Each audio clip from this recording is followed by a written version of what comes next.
teman-teman, jadi di sini kita akan membahas tentang teori-teori perkembangan, yaitu ada teori psikososial dari Erik H. Erikson, ada teori perilaku dan belajar sosial Albert Bandura, dan ada juga teori perkembangan moral Lauren Colbert. Yang pertama, kita akan membahas tentang teori psikososial dari Erik H. Erikson. Erik H. Erikson lahir pada tanggal 15 Juni 1902 dan wafat pada tanggal 12 Mei 1994.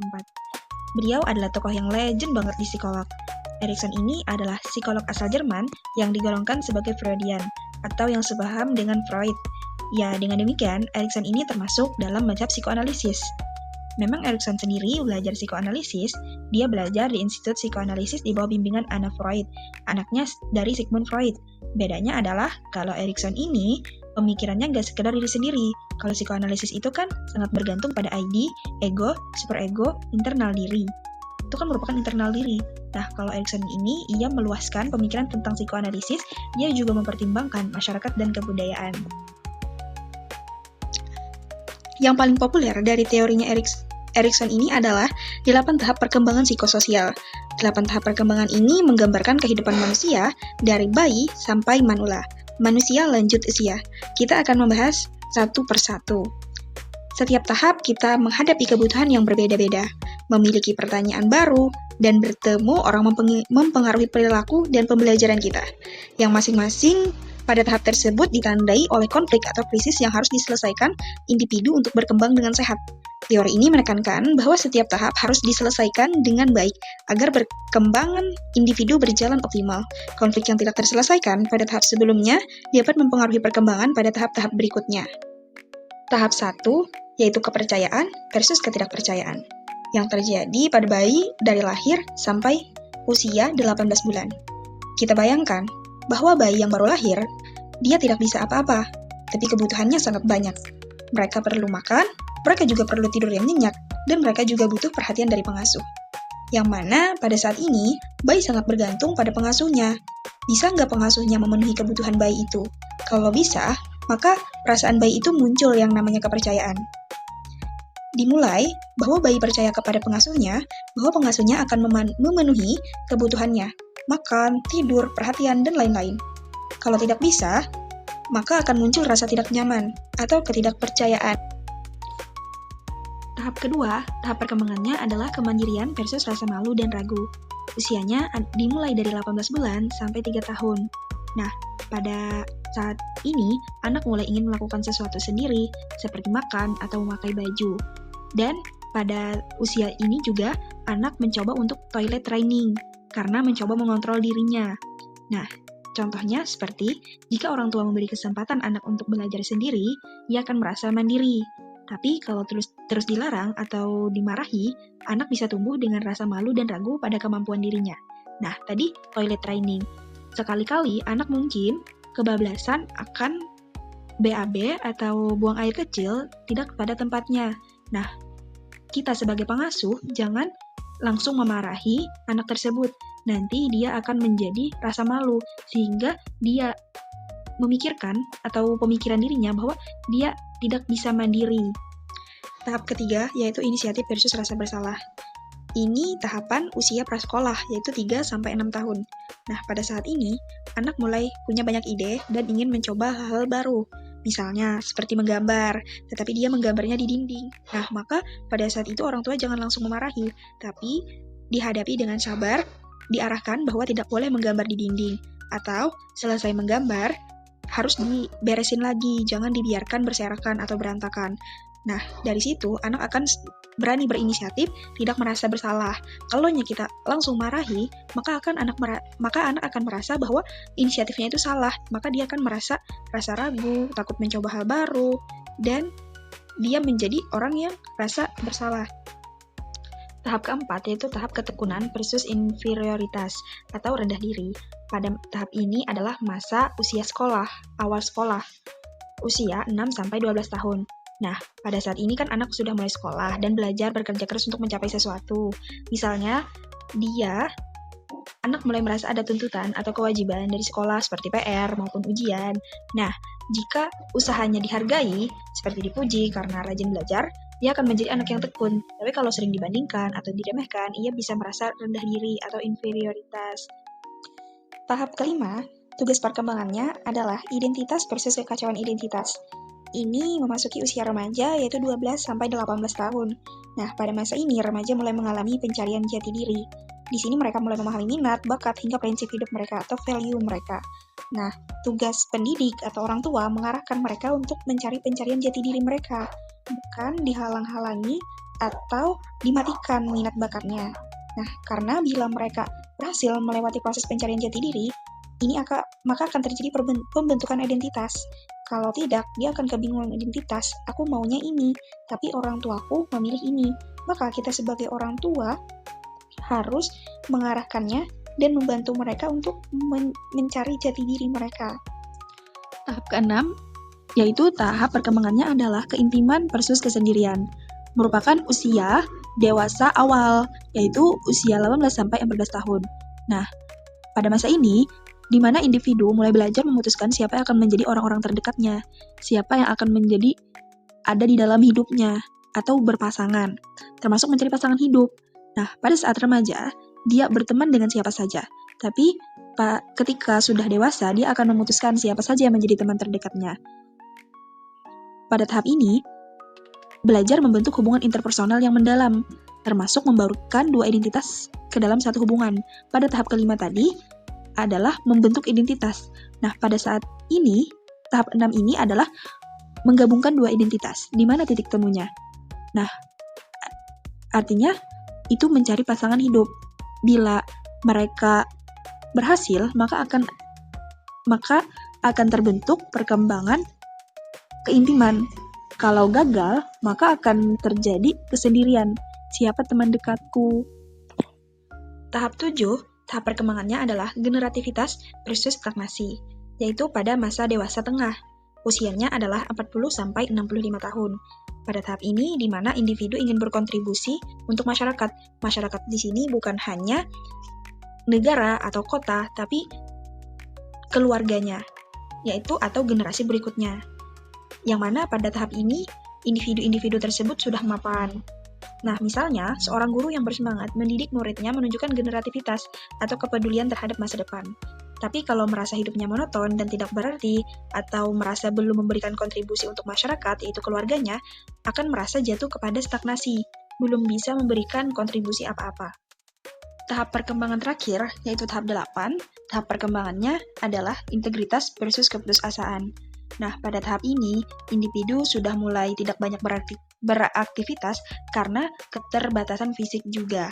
Nah, pada saat ini, di mana individu mulai kembali merenungi hidupnya, apakah ia sudah menjalani kehidupan dengan baik atau tidak?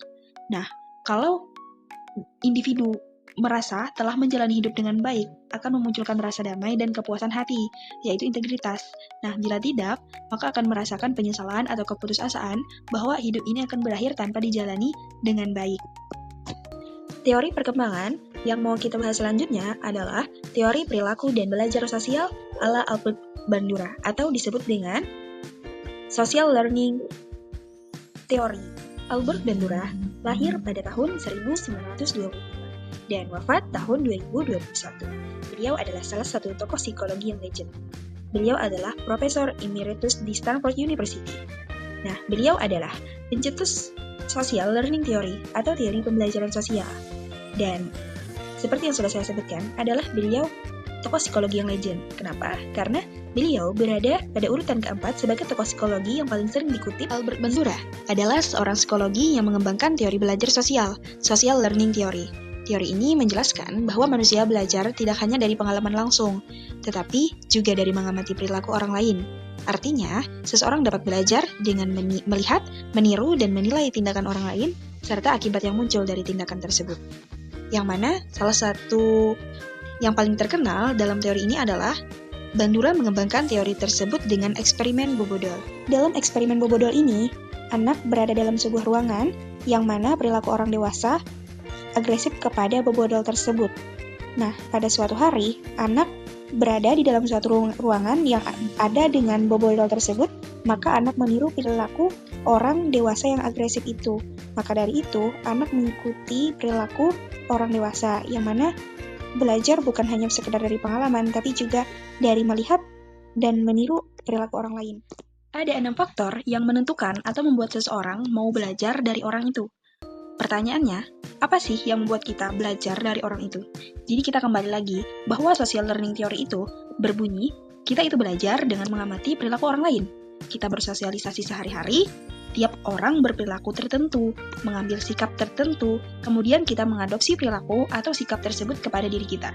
Dan ini sebenarnya masih relate dengan kehidupan sehari-hari, karena sebenarnya terjadi terus-menerus. Misalnya, kita mungkin meniru dari selebritis yang kita sukai. Itu social learning namanya. Tapi pertanyaannya, kan kita nggak belajar dari semua orang kan? Nggak semua orang yang kita temui kita adopsi perilakunya dan sikapnya. Nah, apa sih yang mempengaruhi ini? Yang mau kita bahas. Nah, yang pertama adalah status. Kita cenderung meniru orang yang posisinya biasanya lebih tinggi atau yang lebih berpengaruh.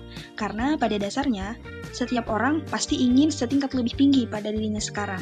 Seperti contoh, bahwa kita meniru selebritis A yang melakukan sesuatu, maka kita akan cenderung melakukannya karena kita tahu dia posisinya lebih tinggi daripada kita. Karena kita berpikir kalau kita melakukan sesuatu tersebut, kita akan seperti endorsement. Selebritis itu aja makai, kok kita enggak? Seperti itu. Lalu kemampuan. Kita belajar dari orang yang lebih ahli atau lebih berpengalaman. Seperti contoh, misal bahwa dokter A setiap pagi memakan makanan ini atau meminum jus ini. Kita mengikuti hal tersebut karena kita tahu bahwa beliau lebih ahli. Lalu yang ketiga adalah kesamaan. Kita mudah meniru orang yang mirip dengan kita atau yang seumuran dengan kita. Misalnya teman kita bisa melakukan sebuah tindakan yang menurut kita bagus, atau misalnya teman kita berprestasi. Karena seumuran, kita akan merasa, oh dia saja bisa melakukan hal tersebut dengan seumuran saya. Masa saya nggak bisa sih? Lalu faktor yang keempat adalah tindakan yang beralasan.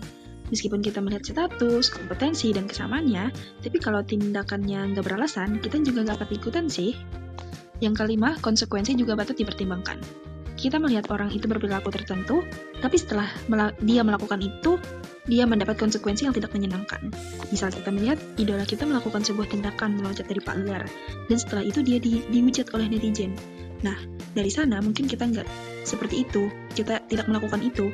Kenapa? Karena kita belajar kalau melakukan itu dibully. Nah, ini konsekuensinya. Kita akan cenderung mengulangi konsekuensi yang menyenangkan. Yang keenam dapat diperhatikan. Yang artinya, kalau kita tidak bisa melihat orang itu, mana mungkin kita dapat meniru perilaku orang tersebut. Lalu pertanyaannya, bagaimana menerapkan social learning itu? Yaitu ada 4, attention, retention, production, dan motivation. Yang pertama, attention atau perhatian. Yang mana kita perlu fokus dan benar-benar memperhatikan perilaku orang lain yang ingin kita tiru. Nah, kita harus memperhatikan bagaimana perilaku dari model tersebut. Lalu yang kedua, retention artinya penyimpanan atau kita mengingat apa yang kita lihat, apa yang kita ingin tiru dari perilaku model tersebut. Biasanya dengan mengulang atau membayangkan kembali perilaku tersebut. Lalu yang ketiga, pelaksanaan atau production. Kita tidak bisa hanya dengan attention dan retention saja, namun tanpa ada memberikan ruang untuk mencobanya. Maka kita akan production, mencoba. Kita mencoba melakukan perilaku yang sudah dipelajari dari orang lain tersebut. Lalu setelah dipelajari, maka akan ada motivation.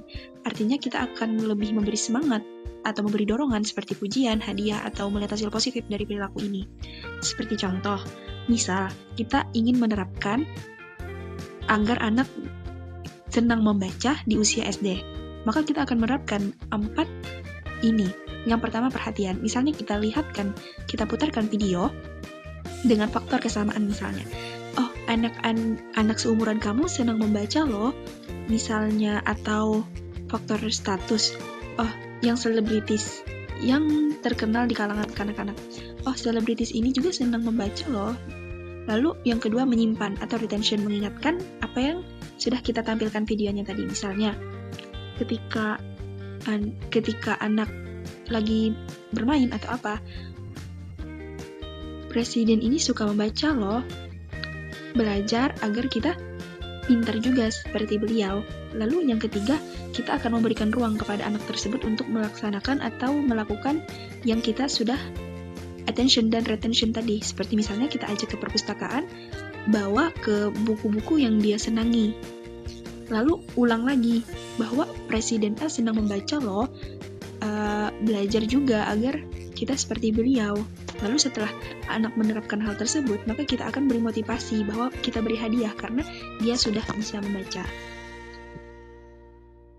Kita akan membahas tahap perkembangan anak yang terakhir, yaitu teori perkembangan moral menurut Lauren Colbert. Nah, teori perkembangan moral Lauren Colbert ini menjelaskan bagaimana cara seseorang berpikir dan mengambil keputusan moral berkembang seiring bertambahnya usia dan pengalaman. Teori ini dikembangkan dari gagasan Jean Piaget yang sebelumnya meneliti bagaimana anak berpikir secara logis. Colbert memperluasnya dengan fokus pada bagaimana seseorang membedakan antara benar dan salah. Nah, menurut Lauren Colbert, perkembangan moral ini terjadi bertahap dan berurutan, sesuai dengan perkembangan anak. Artinya, seseorang harus melewati satu tahap sebelum naik ke tahap berikutnya. Setiap tahap itu menunjukkan cara berpikir moral yang semakin matang dan mendalam. Jadi, setiap bertambah usia, perilaku moralnya pun semakin bertambah dan bertingkat. Lauren Colbert membagi perkembangan moral menjadi 3 tingkatan utama, yaitu pre-konvensional, yang kedua konvensional, yang ketiga pasca konvensional, dan tiap tingkatan itu memiliki 2 tahap. Lauren Colbert membagi perkembangan moral menjadi 3 tingkatan utama, dan tiap tingkatan memiliki 2 tahap. Tingkatan yang pertama yaitu prakonvensional. Tahap yang pertama adalah orientasi hukum dan kepatuhan. Anak patuh agar tidak dihukum. Tahap yang kedua adalah orientasi instrumental dan relativis, yaitu benar yang menguntungkan diri sendiri. Lalu tingkatan yang kedua adalah konvensional. Nah, konvensional ini juga memiliki 2 tahap, yaitu tahap yang ketiga, anak yang baik ingin disukai dan diterima oleh orang lain. Lalu, tahap yang keempat, yaitu hukum dan ketertiban, patuh karena menghormati hukum dan aturan. Lalu, tingkatan yang ketiga, pasca konvensional, dan juga memiliki 2 tahap. Tahap yang kelima, yaitu kontrak sosial. Hukum bisa berubah demi kebaikan bersama. Yang tahap ke-6 itu adalah prinsip etika universal. Artinya bertindak sesuai hati nurani dan nilai moral universal. Tahap 1 yaitu menghindari hukuman. Nah, setiap individu itu memiliki alasan untuk bertindak atau tidak bertindak sesuatu karena untuk menghindari hukuman. Seperti contoh, orang yang tidak melanggar lampu merah dengan semata-mata karena ia tidak ingin ditilang oleh polisi. Tahap yang kedua yaitu keuntungan dan minat pribadi. Tindakan yang dilakukan dengan memperhitungkan apa yang akan didapat olehnya. Seperti contoh, kalau aku menolong dia, suatu saat dia pasti akan menolong aku juga. Yang ketiga, menjaga sikap baik, yaitu memikirkan bagaimana kesepakatan sosial yang ada dan pendapat orang lain terhadapnya. Seperti ketika Lia melihat pertengkaran di depannya, dan ia sadar bahwa orang hanya menonton, dia tidak ikut campur pada pertengkaran tersebut, karena dia menjaga nama baik dirinya. Kata dia, kalau aku ikut bertengkar, bagaimana pendapat orang tentang aku? Tahap yang keempat, yaitu memelihara aturan.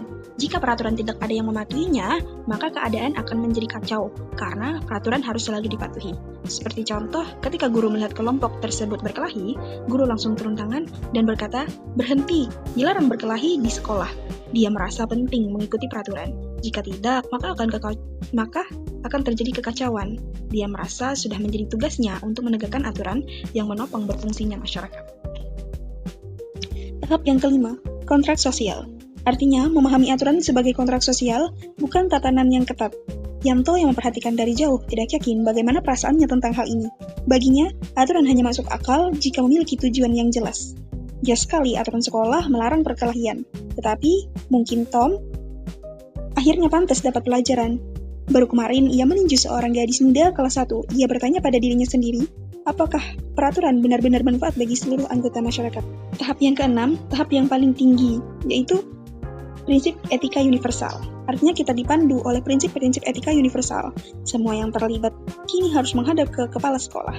Ia pertama-tama menjelaskan peraturan sekolah dan mengapa peraturan itu ada. Ia kemudian mengklarifikasi bahwa aturan hanya valid jika didasarkan pada keadilan. Komitmen terhadap keadilan disertai dengan kewajiban untuk tidak mentaati peraturan yang tidak adil. Prinsip moral tertinggi kepala sekolah adalah kasih sayang. Ia percaya bahwa semua orang harus belajar memahami sudut pandang satu sama lain, dan bahwa mereka tidak merasa sendirian dengan perasaannya. Ia bertanya, prinsip-prinsip etika abstrak apa yang mendukung pemahaman saya tentang keadilan?